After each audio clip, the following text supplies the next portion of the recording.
우리는 살아가면서 세상에 정말 끔찍한 사건들을 접할 때가 많습니다. 벌써 20년 전의 일이지만 온 국민을 경악케 하는 유영철이라는 사람들을 지금도 기억하는 사람들이 많습니다. 유영철은 2003년도 9월부터 2004년도 7월까지 무려 20명의 사람들을 연쇄적으로 죽이는 살인마였습니다.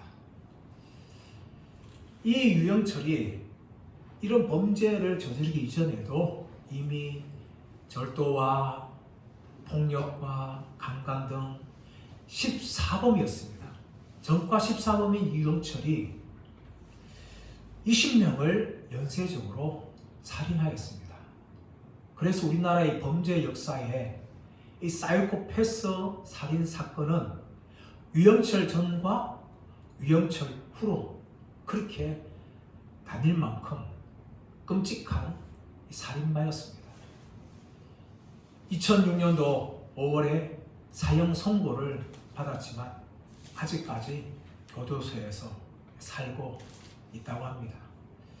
자, 그런데 유영철 사건 이후로 그럼 우리나라의 범죄가 사라졌느냐? 물론 유영철만큼이나 정말 악한 살인마는 아니지만 지금까지 끊임없이 뉴스를 볼 때마다 전 국민을 경악케 하는 그런 일들이 지금까지 일어나고 있습니다. 2019년도는 고유정이라는 여자가 남편을 살해하고 시체를 유기하여서 무기징역을 받는 일이 있었습니다. 또 최근에는 가평계곡 살인사건에서 이은혜가 무기징역을 받고 공범인 조현수가 30년형을 받았습니다. 그리고 올해 5월 26일인가요?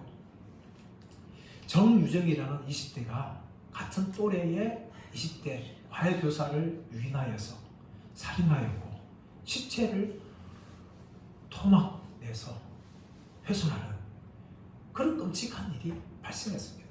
그래서 이 정유정을 사이코패스 검사를 했는데 40점 만점 중에 28점이 나왔습니다. 근데 굉장히 높은 점수인데 바로 1점 아래가 아주 유명한 그 살인마의 점수였고 그 위가 바로 이 정유정이라는 그런 이 여자의 점수였습니다.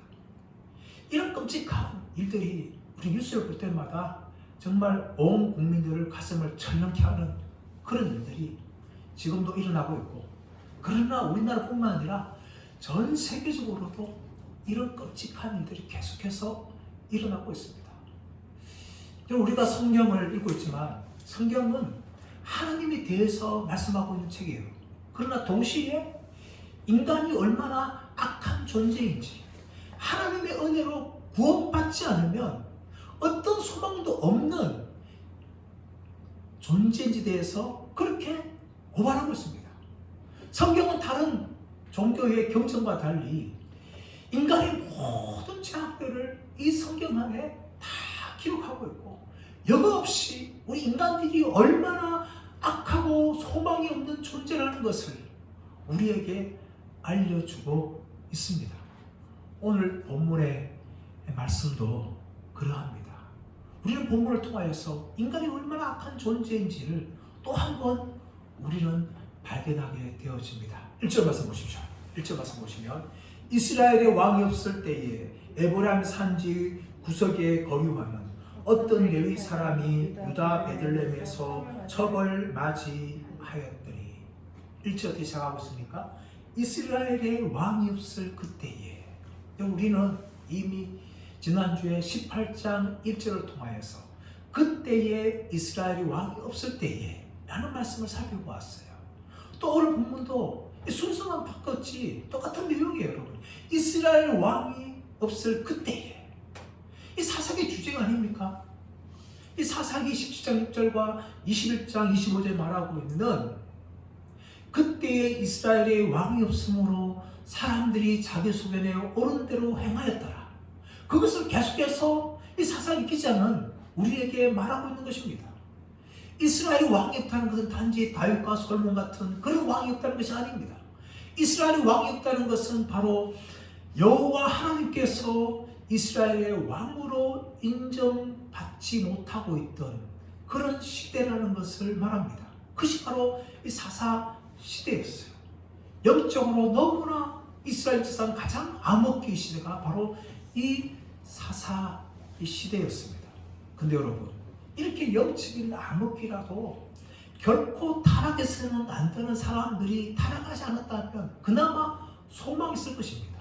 하지만 우리가 지난주에 18절 말씀 통해서 살펴보았지만 정말 레위 지파 청년의 이 타락을 우리는 확인하였습니다. 2주간에 걸쳐서 17장과 18장 말씀을 살펴보았는데 이 레위 청년은 모세의 손자였어요. 그런데 미가 집의 개인적인 제사장으로 돈을 받고 그가 고용이 됩니다. 근데 시간이 지나서 단지파가 지나가면서 이 단지파에 의해서 한 지파의 제사장으로 또 스카웃이 되는 거예요. 자기의 몸값을 올려서 더 나은 조건과 대우를 해주는 그런 사람들에게 자신이 옮겨가게 되어지는 겁니다. 이것이 바로 모세의 손자였던 레위 청년 요나단의 모습이었습니다. 결코 타락해서는 안 되는 그런 레위 지파마저도 영적으로 타락해버린 시대, 그런 시대가 이 사사 시대였다는 것을 사사기 기자는 우리에게 보여주고 있는데 오늘 우리가 읽었던 1절에서도 그것을 확인할 수 있어요. 1절 말씀 다시 보시면 어떤 레위 사람이 유다 베들레헴에서 누구를 맞이하였더니 첩을 맞이하였더니 여러분 레위 사람이 첩을 맞이했다는 거예요. 첩을. 여러분 이 첩 문화는 인류 역사가 계속되고 있지 않습니까? 이 사사기 당시의 첩이란 정식 부인 다음에 가는 위치에 있는 제2부인에 해당했는데 이 첩이라는 것은 정식 부인이 잉태하지 못할 경우에 자식을 낳지 못할 경우에 첩을 드린 경우도 있었고 아니면 남자가 이 성적인 대상을 얻기 위해서 이 첩을 드립니다. 그런데 누가 지금 첩을 드리고 있는가 하면 레위 사람이 지금 첩을 드리고 있는 거예요. 그만큼 사사시대는 온 이스라엘 백성 정말 타락해서는 안 되는 하나님을 기업으로 삼고자 하는 그 레위 사람들마저도 정말 사사기의 특징처럼 자기 소견의 어른대로 살아가던 시대가 바로 이 사사 시대라는 것을 우리에게 여과없이 보여주고 있습니다. 여러분 이 레위 사람은 첩을 얻었어요. 근데 이 첩 문화가요 우리 이 나라에도 과거도 있었습니다. 과거의 양반들이라든지 부자라든지 이런 사람들은 이 정식 부인으로 만족하지 못하고 또 다른 여자를 첩으로 그렇게 드렸죠. 그뿐만 아니라 오늘날 이슬람 이 종교에서는요 정식 아내 말고도 세컨드, 서드 자기 능력이 되는 이상 보통 3명이면 기본 그렇게 아내를 두고 있습니다. 근데 여러분 이렇게 하나님을 알지 못하는 사람들만 그런 것이 아니라 오늘 본문에서도 레위 사람도 지금은 첩을 두고 있고 성경을 보게 되어지면 정말 성경에 정말 많은 믿음의 사람들이 이렇게 둘째 아내, 셋째 아내를 두는 경우를 우리가 종종 보게 되어집니다. 그런데 이것은 하나님께서 정하신 결혼 제도의 정면 위배되는 것이죠. 하나님께서 창세기 2장 말씀 보시면 한 남자와 한 여자가 합하여서 한 가정을 이룰 것이라 말씀하였습니다. 다시 말하면 일불일체제입니다. 그런데 많은 사람들이 아담 이후로 인간들이 타락하니까 한 여자로 만족하지 않고 또 다른 여자들을 그렇게 두는 경우가 종종 있습니다. 아브라함 보십시오. 아브라함도 사레가 아내를 낳지 못하자 이 사라이의 권유를 하여서 하갈을 첩으로 들여서 그 하갈을 통하여서 이스마엘을 낳았습니다. 야곱을 보십시오. 야곱도 라반의 게임에 넘어가서 라헬이 아니라 레아를 먼저 결혼하였고 후에 라헬과 결혼하였습니다. 졸지에 두 아내가 한꺼번에 생긴 거예요. 그런데 이 두 아내의 이 경쟁으로 인하여서 또 다른 종들을 첩으로 두어서 무려 4명의 아내가 야곱의 아내였습니다. 야곱만 그랬습니까? 다윗이 얼마나 또 많은 아내를 두었습니까? 또 그뿐만 아니라 솔로몬 보십시오. 솔로몬은 이 자기 민족뿐만 아니라 다른 이방 나라의 공주들과 또 결혼을 하였고 그들의 이 공주의 힘을 통하여 세력을 점점 확장해 나갔습니다. 그런데 이 모든 일불체제를 넘어서는 이 모든 혼탁한 결혼은요, 결국은 가정 안에 혼란을 가져오고 심지어는 나라마저도 멸망케 하는 그런 죄로 이어갔다는 것입니다. 오늘 본문에 이 레위 사람이 첩을 취하는 걸 통해서 이 사사시대에 정말 희망이 없다는 것을 우리는 다시 한번 발견하게 되어집니다. 그런데 여러분 이전 말씀 보십시오. 그 첩이 행음하고 남편을 떠나 유대 베들레헴 그의 아버지의 집에 돌아가서 거기서 넉 달 동안을 지내매. 이 절에서는 그 첩이 행음했다라고 이렇게 번역되어 있습니다. 이 행음했다는 히브리어 단어가 자나라는 단어입니다. 근데 이 자나는요, 화를 내다, 미워하다 라는 의미를 동시에 가지고 있었어요. 그래서 오늘 이 본문처럼 행음하다 라고 해석할 수 있지만 화를 냈다, 미워했다 라고도 이 번역이 가능한 겁니다. 그렇다면 정말 과연 이 첩이 행음해서 남편을 떠나서 아버지 집으로 갔는가? 여기에 대해서는 본문을 통하여 살펴보면서 풀어가야 되는데 사실 이 첩이 행음했다보다는 남편이 큰 잘못을 하여서 남편에게 화를 내고 남편을 미워해서 남편을 떠나서 아버지 집으로 갔다고 번역하는 것이 사실상 더 옳은 번역일 수가 있는 겁니다. 왜냐하면 정황에서 보게 될 때 우리가 말씀을 보게 되었지만 만약에 이 첩이 간음을 하여서 남편을 떠나 도망갔다 하면 굳이 남편이 이 첩을 찾으러 갈 이유가 없는 거예요. 또 찾으러 간다 할지라도 정말로 화를 내고 분노하거나 또 그 장인에게 화를 내야 되는데 전혀 그런 모습을 발견할 수가 없어요. 오히려 이 레위 사람은 넉 달 만에 찾아가게 되어지는데 자신을 버리고 도망갔던 이 첩을 향하여서 다정하게 말했다고 이야기합니다. 3절 말씀 보시면 그 첩에게 다정히 말했다 라고 나오는데 이 다정하게 말했다는 것은 히브리어 문자를 봤을 때에 마음 위로 말하다. 다시 말하면 상처받은 마음을 위로하고 상처받은 마음을 격려해주다. 이런 의미를 가지고 있어요. 여러분 간음하고 도망간 여자가 무슨 상처받았겠어요? 오히려 상처받은 사람은 레위 사람이죠. 그런데 이 레위 사람이 오히려 이 첩을 위로하고 격려하는 거예요. 그것을 보았을 때에 이 여인이 행음하고 한 것이 아니라 남편의 큰 잘못 때문에 화를 내고 분노해서 도망갔다는 것을 알 수가 있어요. 또 한 가지 무엇인가 하면 만약에 이 첩이 행음하고 집으로 도망갔다면 그 아버지가 어떻게 해야 될까요? 아버지가 그 딸한테 굉장히 분노하거나 또 아니면 이 첩을 찾아러 온 레위 사람을 향하여서 정말 사정하면서 정말 회개하고 용서를 구하는 그런 장면이 나와야 되는데 전혀 우리는 본문을 볼 때에 그것을 발견할 수가 없는 겁니다. 그래서 이 우리가 가지고 있는 개역 개정 말고 새 번역에서는 이렇게 번역한 게 뭔가 하면 그리고 화가 나서 그 여인이 떠났다. 그렇게 이 부분을 해석하는 겁니다. 어쩌면 이 개역 개정처럼 해석함보다 오히려 이 첩이 이 남편의 큰 잘못 때문에 화를 내서 남편을 떠나 아버지 집으로 갔다고 해석하는 것이 오히려 더 옳은 번역으로 우리가 받아들일 수가 있는 겁니다. 이처럼 이렇게 레위 사람이 넉 달 만에 자신의 집을 떠나서 아버지 집에 간 이 첩을 찾으러 갔는 거죠. 그래서 어떻게 합니까? 이 첩의 아버지가 이 레위 사람을 굉장히 환대합니다. 3절 4절 말씀 보십시오. 그의 남편이 그 여자에게 다정하게 말하고 그를 데려오고자 하여 하인 한 사람과 나귀 2마리를 데리고 그에게로 가매 여자가 그를 인도하여 아버지 집에 들어가니 그 여자의 아버지가 그를 보고 기뻐하니라. 그의 장인 곧 그 여자의 아버지가 그를 머물게 하매 그가 3일 동안 그와 함께 머물며 먹고 마시며 거기서 유숙하다가 레위 사람이 자신의 첩을 찾기 위해서 장인의 집에 갔습니다. 그래서 장인이 기뻐하면서 그 사람을 받아주었어요. 그리고 3일 동안 머물게 하면서 먹게 하고 마시게 했습니다. 여러분, 이것은 고대 당시에 손님을 환영하는 아주 기본적인 방식입니다. 그런데 이 장인은 이렇게 기본적으로 대하는 것이 아니라 더 이 사위에게 여기서 머물러 하면서 대접합니다. 우리 4절 5절 말씀 읽어보겠습니다. 시작.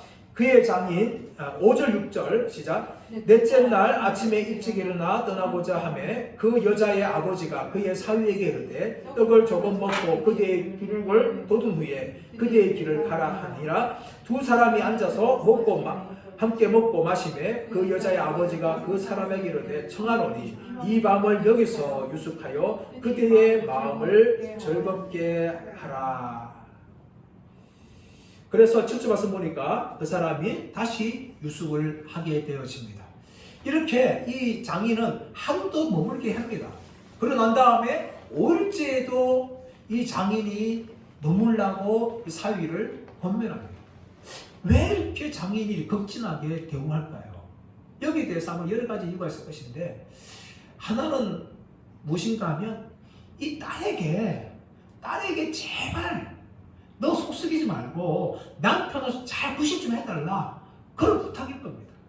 그렇게 이 사위를 향해서 친절하게 대접하고 5일째에도 그렇게 하라고 하지만 이 사위가 5일째는 길을 떠나려고 합니다. 자, 8절 말씀 보십시오. 다음날 아침에 일찍 일어나 떠나고자 하매 그 여자의 아버지가 이르되 청하노니 그대의 기력을 돋우고 해가 기울도록 머물라 하므로 두 사람이 함께 먹고 9절 그 사람이 젖과 하인과 더불어 일어나 떠나고자 하매 그의 장인 곧 그 여자의 아버지가 그에게 이르되 보라 이제 날이 저물어 가니 청하건대 이 밤도 유숙하라. 보라 해가 기울었느니라. 그대는 여기서 유숙하여 그대의 마음을 즐겁게 하고 내일 일찍이 그대의 길을 가서 그대의 집으로 돌아가라 하니. 자기는 5일째에도 그렇게 머물라고 합니다. 하지만 이 사람은 5일째는 머물지 않고 길을 떠나고자 합니다. 10절 말씀 보시면 그 사람이 다시 밤을 지내고자 아니하여 일어나서 떠나 여부스 맞은편에 이르렀으니 여부스는 곧 예루살렘이라. 안장 지운 나귀 2마리와 첩이 그와 함께 하였더라. 이 사람이 떠났습니다. 그리고 여부스 가까이 왔는데, 이 여부스는 예루살렘의 옛날 이름이죠. 여기 왔는데 이 고민이 되는 거예요. 길을 들어갈 것인가 말 것인가. 그걸 고민하는데 11절 이하 말씀 보시면 이 레위 사람이 여부스에는 머물러 하지 않습니다. 왜냐하면 여부스는 이스라엘 사람 땅이 아닌 거예요. 이방 사람들이, 가나안 사람들이 살고 있기 때문에 이 여부스를 지나서 라마까지 가려고 하는데, 그런데 가다가 길을 더 이상 가지 못하는데 해가 져서 그만 기브아라는 땅에 그렇게 머물게 되어집니다. 14절 말씀 보시면 모두 앞으로 나아가더니 베냐민에 속한 기브아에 가까이 이르러 해가 진지라 라고 이야기합니다. 유대 베들레헴에서 이 기브아까지는 약 20km 정도 해당합니다. 20km라는 것은 지금 빨리 걸으면 한 5시간 정도 걸을 수 있는 거리입니다. 그렇게 오후 내내 걸어서 도착했는데 기브아에 도착했고 해가 졌기 때문에 더 라마까지 가지 못하고 머물게 되어집니다. 그런데 이 기브아 땅은 14절 말씀하는 것처럼 누구에 속한 땅인가 하면 베냐민에 속한 땅이에요. 베냐민 지파가 살고 있는 땅입니다. 이스라엘 땅이라는 거죠. 그래서 이 레위 사람이 이 베냐민 사람들이 살고 있는 기브아에 들어가서 머물려고 하는데, 문제는 무엇인가 하면 이 레위 사람을 환영해 주는 사람들이 아무도 없었다는 거예요. 15절 말씀 보십시오. 기브아에 가서 유숙하려고 거리로 돌아 들어가서 성읍 넓은 거리에 앉아 있으나 그를 집으로 영접하여 유숙하게 하는 자가 없었더라. 여러분, 한마음이 지금 다 되었어요.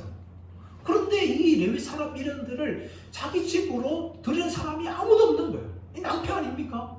그러니까 길바닥에 나앉아 자들 경우가 생겼어요.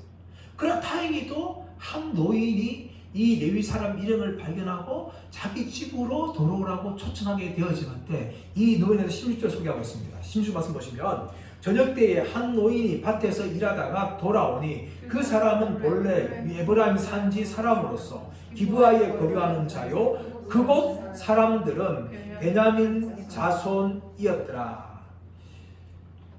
이 노인에 대해서 설명할 때에 이 사람들이 베냐민 사람이 아니라는 거예요. 기브아 땅에 살고 있지만 원래는 에브라임 사람이고 이 기브아 땅에 거류했다는 겁니다. 이 거류했다는 것은 히브리 단어 구르라는 단어인데 이것은 나그네라는 겁니다. 원래 주민이 아니라 잠시 머물렀다가 몇 날 며칠 머물렀다가 아니 몇 달 머물렀다가 한 1년 이상 머물렀다가 다시 자기 에브라임 집으로 돌아가야 될 사람이 바로 이 노인이었어요. 여러분 그런데 이 노인이 바로 레위 사람 일행을 자기의 집으로 들어옵니다. 여러분 이것은요 참 이상한 일입니다. 왜냐하면 이 기브아 땅의 주인은 누군가 하면 베냐민 사람들이에요. 그렇다면 이 레위 사람은 누구에게 찾아온 손님인가 하면 기브아에 살고 있는 에브라임 사람이 아니라 베냐민 사람들에게 찾아온 손님이에요. 그러면 누가 당연히 이 레위 사람을 자기의 집에 모셔드려야 되는가 하면 이 노인이 아니라 베냐민 사람이라는 거죠. 레위기 출애굽기 22장, 23장, 레위기 19장, 신명기 16장 이 말씀 보시면 나그네의 영적 의무가 있어요. 이스라엘 백성들은 이미 애굽 땅에서 낙오된 자였기 때문에 객이나 나그네가 오면 자기의 집으로 영접하여서 극진하게 정말 대접해야 될 그런 의무가 율법에 기록되어 있어요. 그런데 이 베냐민 사람은 이스라엘 백성에 불구하고 이 자기 동네에 찾아온 레위 사람을 아무도 아는 척하지 않는 거예요. 길바닥에 자든지 말든지 간에 그렇게 던져놓는데 똑같은 나그네였던 에브라임 사람 노인이 이 레위 사람들을 만나고 자기의 집으로 모셔드리는 그런 일을 보여주는 거예요. 이것을 보았을 때에 우리는 앞으로 일어나게 되어질 일을 보게 되어지는 겁니다. 베냐민 사람들이 그렇게 좋은 사람들이 아니라는 것을 우리는 여기서 충분히 짐작할 수가 있는 겁니다. 이 노인은 레위 사람 만나면서 그대는 어디서 와서 어디로 가느냐 그렇게 묻자 이 레위 사람이 18절에 말합니다. 18절 말씀 보십시오. 그가 그에게 이르되 우리는 유다 베들레헴에서 에브라임 산지 구석으로 가나이다. 나는 그곳 사람으로서 유다 베들레헴에 갔다가 이제 여호와의 집으로 가는 중인데 나를 자기 집으로 영접하는 사람이 없나이다. 아멘. 이 사람 말대로 자기는 지금 유다 베들레헴에서 에브라임 자기 집으로 가는 거예요. 그런데 이 사람이 수작이 그렇게 말하는 것이 아니라 이 자기의 형편을 숨기면서 자기를 과대포장합니다. 그 말이 무엇인가 하면 나는 이제 여호와의 집으로 가는 중이다 라고 이야기합니다. 여호와의 집이 이 당시에 에브라임 실로에 있었어요. 그런데 이 레위 사람은 실로에서 일하는 레위 사람이 아니었어요. 단지 에브라임에 살고 있는 그런 레위 사람이었는데 이 사람이 자신의 신분을 과다 포장하면서 자기는 여호와의 집 실로로 가고 있다. 자기는 나는 보통 레위인이 아니라 나는 실로에서 일하는 그런 레위인이다. 특별한 존재다 하면서 자기를 과대 포장하면서 그렇게 설명합니다. 그 이유는 무엇인가 하면 자신의 형편과 처지가 비굴해 보이지 않게 하기 위해서입니다. 그것이 바로 19절 말씀에서 반복되어지는데 19절 말씀 보시면 우리에게는 나귀들에게 먹일 집과 여물이 있고 나와 당신의 여종과 당신의 종인 우리들과 함께 한 청년에게 먹을 양식과 포도주가 있어 무엇이든지 부족함이 없나이다 하는지라. 기죽지 않기 위해서 무슨 말 하는 거예요? 우리에게는 이미 먹을 것이 충분하다. 먹을 것도 있고 포도주가 있다. 다만 잠자리만 없을 뿐이다 하면서 이 자신의 처지를 숨기고 과대포장하면서 노인에게 자신을 과시합니다. 그러면서 한편으로는 이 첩과 종들을 향하여서 당신의 여종이다, 당신의 종이다 하면서 이 간절한 자신의 마음을 동시에 그렇게 표현하는 거죠. 이 말을 들었던 노인이 아주 흔쾌하게 받아들입니다. 20절 21절 그 노인이 이르되 그대는 안심하라. 그대의 쓸 것은 모두 내가 담당할 것이니 그리에서는 유숙하지 말라. 그를 데리고 자기 집으로 들어가서 나귀에게 먹이니 그들이 발을 씻고 먹고 마시니라. 천만다행이었습니다. 이 노인이 아니었다면 이 레위 일행은 길바닥에서 잠을 자야 됐었어요. 찬이슬 다 맞으면서 그렇게 잠을 자고 길을 가야 되는데, 다행히도 노인의 친절로 인하여서 이 노인의 집에 들어갔고 먹고 마시고 발을 씻었고 아기들도 물을 먹게 되었습니다. 이 기브아 땅에 온전한 사람은 이 노인밖에 보이지 않았습니다. 근데 여러분, 사건이 이렇게 끝나고 그 다음날 일어나서 길을 갔다면 얼마나 다행이겠습니까? 그러나 이 사건은 이대로 끝나는 것이 아니라 급반전되어서 사건이 전개되어집니다. 22절 말씀 보십시오. 그들이 마음을 즐거워할 때에 그 성읍의 불량배들이 그 집을 에워싸고 문을 두드리며 집주인 노인에게 말하여 이르되 내 집에 들어온 사람을 끌어내라. 우리가 그와 관계하리라. 여러분, 이 레위 일행들이 노인의 집에서 먹고 마시고 발을 씻고 푹 쉬고 기뻐할 때에 밖에서 긴급하게 문을 막 두드리는 거예요. 그 사람들 누굽니까? 기브아의 성읍의 불량배들이라고 합니다.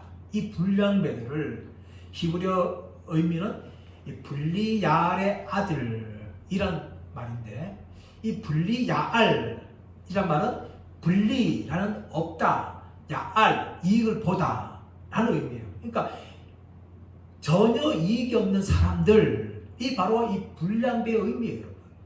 이 불량배들이 구약 성경에서는 이 살인한 사람들, 간음하는 사람들, 그리고 술 주준뱅이들, 타락한 제사장들, 반역자들, 이런 사람들이 불량배 당하는 거예요. 이 기브아 성읍에 이런 불량배들이 있었는데 이 사람들이 긴급하게 문을 두드리면서 찾아왔습니다. 근데 그 이유가 뭡니까? 22절 하반절 말씀 보시면 우리가 그와 관계하리라. 이 관계하다, 히브리어 야다, 동침하다, 이런 의미입니다. 근데 여러분, 지금 우리가 그녀와 라고 말하는 것이 아니라 우리가 그와, 무슨 말이에요 여러분? 이 노인의 집에 찾아온 첩인 여자와 관계하겠다는 것이 아니라 남자인 레위 사람과 관계하겠다는 거예요. 우리 이 장면을 이미 창세기 19장 말씀에서 본 적이 있습니다. 소돔 땅에 롯의 집에 두 천사가 머물 때에 소돔 사람들이 젊은 사람이나 늙은 사람이나 모두가 다 찾아와서 문을 두드렸습니다. 네 집에 찾아간 두 사람을 내놔라. 우리가 그들과 관계하겠다. 바로 성적인 관계를 맺겠다는 거예요, 여러분. 그런 죄가 지금 베냐민 지파의 땅인 기브아에서 일어나고 있습니다. 소돔 땅은 하나님을 알지 않는 땅입니다. 하나님 모르는 땅이에요. 하나님 섬기지 않는 땅입니다. 그런데 이 베냐민의 기브아는 하나님의 백성들이 살고 있는 땅입니다. 이 동성애의 범죄가 소돔 땅에만 머무는 것이 아니라 이스라엘 백성들이 살고 있는 이 땅에 지금 일어나고 있어요. 이런 참혹한 일을 보여주고 있는 거죠. 그러자 노인이 어떻게 합니까? 자신의 집에 찾아온 이 레위 사람을 보호하기 위해서 그들과 타협합니다. 23절 말씀 보십시오. 집주인 그 사람이 그들에게로 나와서 이르되 아니라 내 형제들아 청하노니 이 같은 악행을 저지르지 말라. 이 사람이 내 집에 들어왔으니 이런 망령된 일을 행하지 말라. 이 노인이 말리는 거죠. 이 사람 우리의 손님이니까 이 악행을 저지르지 마라. 그렇게 말해도 이 불량배들이 막무가내에서 타협안을 제시합니다. 24절 말씀 보시죠. 보라, 여기 내 처녀딸과 이 사람의 첩이 있으니 내가 그들을 끌어내리니 너희가 그들을 욕보이든지 너희 눈에 좋은 대로 행하되 오직 이 사람에게는 이런 망령된 일을 행하지 말라 하나. 이 노인이 레위 사람을 보호하기 위해서 무슨 타협을 내놓은 겁니까? 자신의 결혼하지 않은 딸과 그리고 레위 사람의 첩을 너희들한테 줄 테니까 너희 마음대로 행하고 이 레위 사람을 건드리지 마라. 이 말은요, 창세기 19장에서 롯도 한 말입니다. 롯이 어떻게 제안합니까? 나한테 있는 결혼하지 않은 두 딸을 내가 줄 테니까 너희 마음대로 하고 내 집에 찾아온 이 사람들을 건드리지 마라. 그렇게 말합니다. 이 말은 한편으로는 레위 사람을 보호하는 아주 정말 희생적인 말이지만 한편으로는 정말 어처구니 없는 말. 한 남자를 보호하기 위해서요. 손님을 보호하기 위해서 자신의 결혼하지 않은 딸 그리고 레위의 첩이라는 이 두 여자를 불량배들한테 내어줘서 마음대로 하는 거예요. 이게 정말 말이 되는 이야기입니까? 물론 한 남자를 보호하는 것은 진짜 좋지만 그렇다고 해서 정말 아무런 힘없는 이 여자의 둘이를 불량배들에게 욕보이라고 그렇게 던져주겠다는 거예요. 여러분, 이것은 이 당시에 얼마나 여성들이 정말 낮은 위치에 있는지를 보여주는 거예요. 남자들에게 있어서 여자들은요 성적인 대상들이었고 또 재산에 불과했다는 거예요. 그래서 한 남자를 보호하기 위해서 자신의 결혼하지 않은 딸과 또 이 레위인의 아내를 그렇게 내주겠다는 겁니다. 지금까지 우리는 그래도 노인은 그래도 괜찮은 사람이다. 그렇게 우리가 좀 생각할 수 있는데 이것을 보면서 노인도 참 어처구니 없는 사람이라는 말을 알 수 있어요. 노인이 이 두 여자를 내주면서 24절 보시면 너희는 족들 하라 이렇게 말하고 있지만 히브리 성경 보면 너희가 욕보해라, 너희가 좋은 대로 하라 명령형으로 그들의 반항을 볼 수 있어요. 이 노인은 두 여자를 내주는데도 아무런 양심의 거리낌이 없는 거예요. 불량배들만 눈에 좋은 대로 하는 것이 아니라 이 노인조차도 겉으로 보면 의인처럼 보이는 이 노인조차도 자기 소견대로 행하는 똑같은 사람이라는 것을 이 사사기의 혼란 그 자체를 보여주고 있는 겁니다. 이 모습을 보고 있던 레위 사람이 어떻게 합니까? 25절 말씀 보십시오. 무리가 듣지 아니하므로 그 사람이 자기 첩을 붙잡아 그들에게 밖으로 끌어내매 그들이 그 여자와 관계하였고 밤새도록 그 여자를 능욕하다가 새벽 미명에 놓은지라. 무리가 듣지 않았어요. 그래서 그 사람이 자기 첩을 붙잡아 그들에게 밖으로 끌어냈다는 겁니다. 25절에 그 사람이 과연 노인이냐 레위 사람이냐 학자들 두고 많은 것들을 이야기했는데 많은 학자들이 오늘 번역처럼 그 사람은 레위 사람으로 생각합니다. 그래서 레위 사람이 자기 첩을 밖으로 끌어내가지고 불량배한테 줬다는 거예요. 그러자 불량배들이 어떻게 합니까? 밤새도록 한 명이 아니라 불량배들 집단들이 이 여자를 겁탈하고 능력 보인 거예요. 그리고 이 여자는 밤새도록 괴롭힘을 당하고 새벽 미명에 그렇게 풀려났습니다. 이 불량배들은 너무나 잔인한 인간들 아닙니까? 한 남자도 아니고 집단적으로 한 여자를 윤곽했어요. 그런 악한 일을 이 기부한 땅 하나님의 백성이 땅에서 지금 벌어지고 있는 거예요. 그런데 제정신 아닌 남자가 이 불량배들 믿는 것이 아니에요, 여러분. 바로 누가 제정신 아닌 남자인가 하면 바로 이 첩을 밖으로 끌어냈던 레위 사람이 정신 나간 남자입니다. 26절 말씀 보시면 이 레위 사람을 향하여서 그의 주인이라고 이야기하고 있어요. 첩의 주인이라고 말합니다. 그런데 여러분 우리가 앞에서 보았지만 3절 4절 말씀 보시면 이 레위 사람에 대해서 어떻게 표현하고 있는가 하면 남편이라고 표현합니다. 남편. 여러분 이 첩에게는 이 레위 사람이 남편이었어요.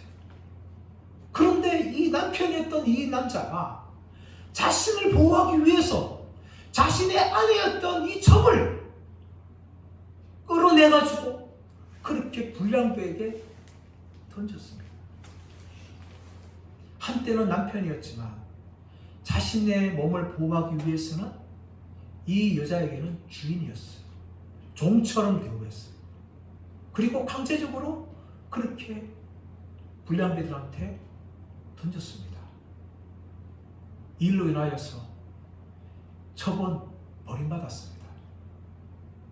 한 남편에게서 그렇게 버림받아서 밤새도록 얼굴도 모르는 남자들에게서 능욕을 당하는 그런 버림받은 그런 여자가 되고 말았습니다. 지금까지 믿고 살았어요. 남편이라고. 근데 그 남편에 의해서 그렇게 밖으로 던져진 거예요. 근데 25절 말씀 보시면 레위 사람이 이 여인을 불량배에 던져진 표현은 뭡니까? 그를 붙잡아 밖으로 끌어냈다는 거예요. 이것이 무엇일까요? 강제적으로 힘으로, 자기 힘으로 안 끌려가려고 하는 그 여자를 강제로 끌어내서 밖으로 던졌다는 거예요, 여러분. 마치 소가요, 도살장에 끌려가지 않으려고 발부딪히는데 그 소를 강제적으로 도살장에 끌고 가는 주인처럼 이 레위 사람은 한때 자신의 아내였던 이 여인을 강제적으로 자신의 힘에 의해서 끌고 가서 이 여인을 불량배에게 던졌던 것입니다. 그래서 26절 말씀 보시면 이 여인이 밤새도록 고통당하다가 26절 말씀 보시면 동틀 때에 여인이 자기의 주인이 있는 그 사람 진 문에 이르러 엎드려져 팔기까지 거기 엎드려져 있더라. 얼마나 가련하고 불쌍한 여인의 모습입니까? 그래도 남편이라고 사랑했고 남편이라고 따랐던 그 남자에게서 강제적으로 이 버림받는 그런 신세로 정말 많은 남자들한테 능력을 당하는 처참한 신세로 그렇게 전락하고 새벽 미명에 오히려 풀려나서 이 자신의 남편이 머물고 있는, 주인이 머물고 있는 그 집에 엎드려져 있게 되었습니다. 여러분, 이것이 사사시대가 고발하고 있는 모습입니다. 그러나 여러분, 이런 악한 행동들은 지금도 여전히 우리가 살고 있는 세상에서 우리는 발견하며 살아갑니다. 이렇게 성경은 우리 인간들이 얼마나 악한 존재인지 다 드러내며 우리를 고발하고 있습니다. 그러나 여러분, 이런 고발하는 장면에 결코 우리도 예외가 아닙니다. 우리도 이런 악한 세상에서 살아가면서 악한 죄를 지으며 살아갑니다. 겉으로는 노인처럼 정말 도덕적이고 선한 것처럼 보이지만 정말 자신이 위기에 찾아올 때는 얼마든지 죄를 짓고 맙니다. 또 자신의 이익을 위해서라면 남의 생명도 남의 재산도 아까워하지 않고 범하고 마는 것이 바로 인간들의 모습입니다. 근데 이런 모습이 여러분 단지 사사기에 나오는 사람들만의 이야기 아니라 저와 여러분의 모습입니다. 그렇기 때문에 성경은 우리를 향하여 우리의 힘으로 구원을 얻을 수 없는 전혀 소망이 없는 존재라는 것을 우리에게 알려주고 있습니다. 그러므로 이런 소망 없는 자들에게 우리 구주 예수 그리스도께서 찾아오셨고 아기로 태어나셨고 또 십자가에서 우리의 죄를 위하여 죽으셨습니다. 이 하나님의 은혜가 있기 때문에 우리가 소망이 있는 것이고 우리가 하나님의 자녀가 되었고 백성이 되었고 천국과 영생을 바라보는 사람들이 되었습니다. 그러므로 우리는 오직 소망을 우리를 위해서 이 땅에 아기의 몸으로 오셨고 십자가에 죽으신 예수님께만 두며 나는 오직 죄인에 불과하며 하나님의 은혜만이 필요합니다. 이 고백을 날마다 하면서 믿음으로 살아가시는 저와 여러분들 되시기를 예수의 이름으로 축원합니다.